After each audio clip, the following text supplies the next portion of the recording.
Here's a fact you might actually be able to use someday. It takes roughly 12 ounces of hydrogen peroxide to make a 200-pound English Mastiff puke. Out here in Mudbrook, come September, the annual War of the Rodents begins. Once the weather starts to cool down, the field mice start looking for someplace warm to hole up for the winter, and since my house is someplace warm, the vermin think it's ideal. I, of course, disagree and repel the invasion with traps and poison.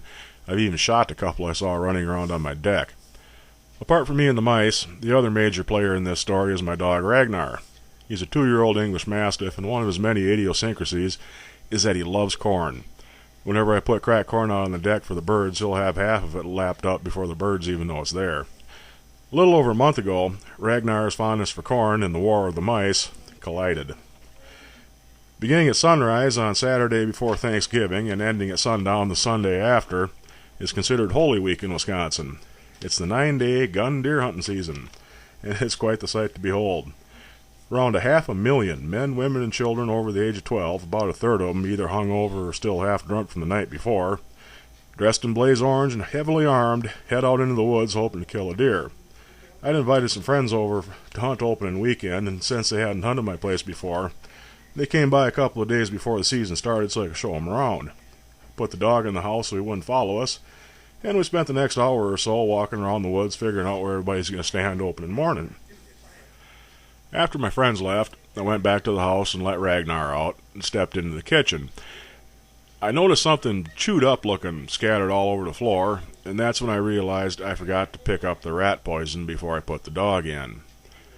I guess the corn in the rat poison bars was more temptation than the poor dog could stand. But judging by what I swept up off the floor, he didn't actually eat very much, and since modern rat poisons are mostly anticoagulants of one sort or another, there wasn't really any imminent danger, because even if the silly beast had eaten a fatal dose, it would take 3 or 4 days to take effect, and vitamin K will counteract the poison. Still, called the vet right away, asked him what to do. He said since he hadn't eaten very much, the best thing to do would be to make the dog vomit, then keep an eye on him for a week or so to make sure he didn't start passing blood or bleeding from the gums. Well, okay, how do I make him vomit? Well, get at least 5 or 6 ounces of hydrogen peroxide into him and wait half an hour. If he doesn't throw up, give him that much again and wait another half hour. If that still doesn't work, give me a call back and we'll think of something different.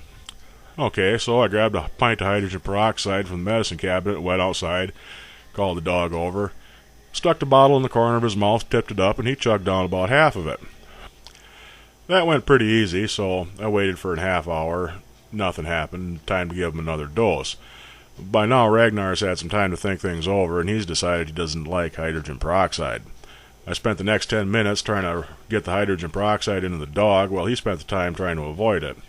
Finally got him into a decent headlock, poured about half of it down his throat, but he still managed to dodge the rest. Must have been enough, though, because within about 10 minutes, Ragnar was finally puking. Well, this little adventure in emesis proved effective, because the next week passed without any ill effects from the poison. So if you ever need to make a dog puke, that's how it's done. Word of advice, though, if your dog weighs more than most grown men, try and find somebody to help you wrestle him down.